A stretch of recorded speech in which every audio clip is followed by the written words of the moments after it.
Epektibo ang pagtaas ng multa laban sa mga pasaway na motorista na dumadaan sa EDSA busway. Nabawasan na kasi ang bilang ng mga violator. May live report si Joshua Garcia. Joshua?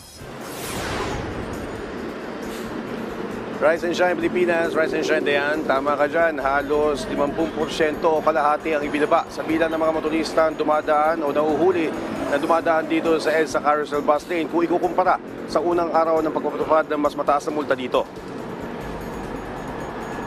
Dayan, sa datos ng MMDA, nasa mahigit 500 na sasakyan na kinabibilangan ng 4 wheels at motorsiklo ang nahuli nitong Lunes kung saan nga pinatupad na ang mas mataas na multa at parusa para sa mga hindi autorisado dumaan sa bus lane.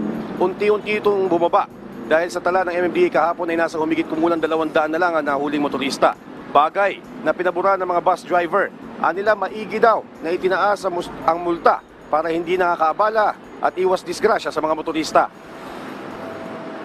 Kasi sa bus lane, sir, parang inabuso na rin nila dati yung bus lane eh. Para naman sa ano yun eh, sa safety sa ano ba, sa mga motorista na ano.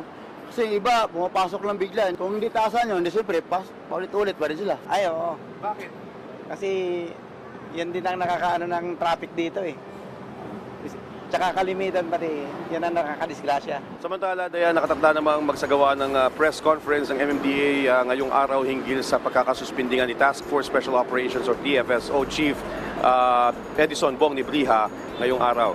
At mabanggit na rin din natin para sa ating mga ka-RSP, ang lagay ng trapiko sa mga oras na ito, nakatayo tayo dito mismo sa harap ng NEPA Q-Mart at tanaw natin dito yung magkabilang linya ng EDSA.